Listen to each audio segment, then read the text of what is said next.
Hello and welcome to our State of Affairs portion of the program, where we're very pleased to be joined by Professor Dennis Sven Nordin.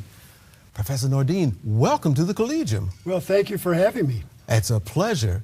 Tell our audience a little bit about your background, please, Professor. Well, I grew up in the Chicago area, and I guess that my major flaw or great characteristic, however you want to define it, is curiosity.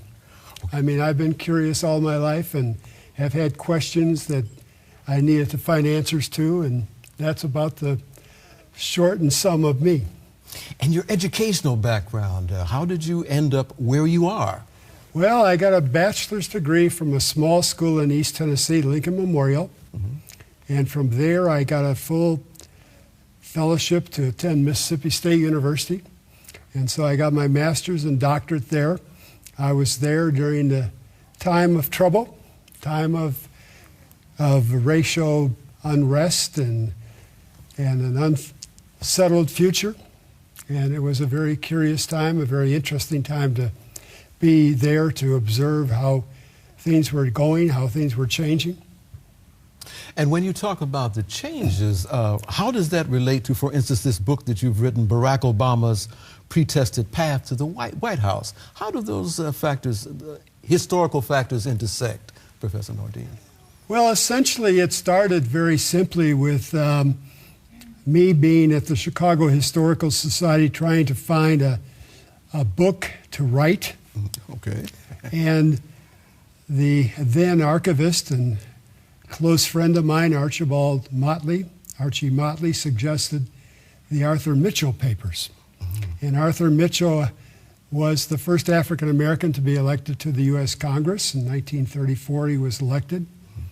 And essentially, there was one overriding question that came to my mind after having written this book, and the question was, here's an African American politician who was elected more by white votes than by members of his own race voting for him.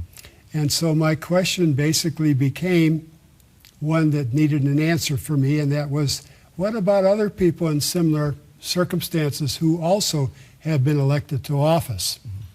And so the consequence was randomly selecting 10 individuals for whom the similar parameters prevailed. And so that's the genesis of the book. I noticed when I read the book, I found there would seem to be a different approach from Moseley Brown, who was a woman, a congresswoman, and some of the other persons who attempted to reach high office, the presidential level. Those were males. Is the gender an issue in terms of being able to deal with this issue of color? I don't really think it is so much an issue, to be honest about it. I think Carol Moseley Brown had more or less, she ran basically as a woman with a woman's agenda based on the case of Clarence Thomas, Yes. who irritated women across America, women who were essentially interested in women's rights. And so Carol Moseley Brown ran in the primary in Illinois on that basis that she objected to the senator from Illinois' support of Clarence Thomas. And she vaulted into the Democratic nomination on that basis and really vaulted into the Senate on that basis. But then things began to fall apart for her. And I think that the legacy of the problems she had when she was elected more or less determined her failure as a person trying to be president. If you have a situation where the candidates from the powers that be don't address the issues of minorities as a whole, and if you have the representatives from the minority groups that have to be very careful about representing the interests of the minorities, then who represents the minorities? How is that situation handled? Well, essentially what you have had and have to some degree even now is a split. You have the African American members of the Black Congressional Caucus, who, for the most part, have been elected by largely African American electorates, and they're more or less free to be advocates. Whereas if you take a case of someone who's been elected by white votes and depends on white votes, there's a different circumstance. And essentially, there's very little toleration thereafter for a person elected by white votes for movement into what you might call racial activity. In other words, there's a threshold. And once you cross that threshold and become an advocate, white people all of a sudden take the attitude, oh, he's not representing me anymore. He's now only interested in his race. He's not my congressman. He's not my senator. And so I think there is that difference that occurs. So you have to be very, very careful so you can address big issues that encompass and embrace both races, and you can be circumspect and still get the job done. I mean, like, education affects everybody, and good schools are good schools whether they're in African American neighborhoods, white neighborhoods, whatever kind of neighborhoods. So you can be an advocate for good schools, and that will not offend anybody. What about the situation where we had, where President Obama had to deal with Reverend Wright, and then recently with the Skip Gates situation? How has, in your opinion, this affected that delicate balance, that tightrope that he has to walk in order to be able to be seen as serving everyone, all Americans? Well, I think it did cause him problems because you did hear people saying how ill-advised his remark was about the police of Boston, for example, being stupid. That suddenly became a hot coal in the fire and began to bring some people to question him. As far as other issues, I mean, he has to be very careful. But then again, he can go before the NAACP, National Association for the Advancement of Colored People's annual convention, and do something that white people like to hear. And that is to address black people and to say to them what their problems are, how they should conduct themselves, how they should improve themselves. That's the type of message that whites like. So that kind of neutralized things, I think, a bit. Do you think that when he appears before the NAACP with that sort of message, do you think that the audience there understands the position that he's in and can read the latent language, if you will?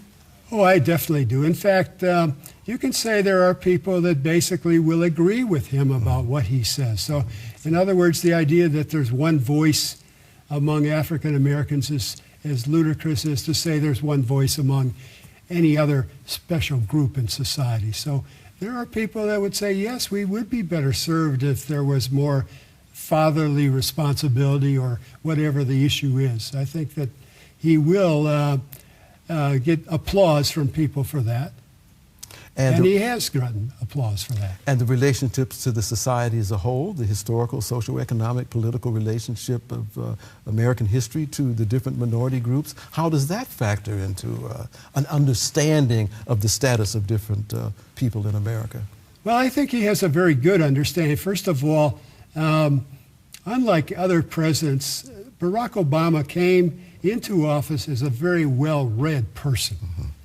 And that has helped him, I think, to have an understanding of people from different backgrounds. I think he has a much better comprehension of white people, perhaps, than the average African American has, given the fact he was raised by whites. But then again, as soon as he stepped off the stoop to the house and entered the other world, he became an African American. So he had to see things from both points of view. We're going to go to break, and then we'll be right back because I want to talk with you about the Swedish dilemma. So stay with us, and remember, you are participating in what else but the Collegium.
So welcome back to our State of Affairs with Professor Dennis Sven Nordin. Professor Nordin, you also the author of a Swedish Dilemma. Please tell our audience about that. That was a very interesting read. Okay, first of all, I lived in Sweden during two different times. And essentially, I want to always preface the book by saying that it's not just directed against Sweden. Okay. Because it just happened that I had lived in Sweden, had access to Swedish materials, and therefore the book was about Sweden. So that's a beginning point. But my curiosity basically developed from traveling as much as I did with my work, and I would run into so many people who had come to Sweden from different nations with educations, with trainings, with skills, who were not able, because of discrimination, to practice their professions.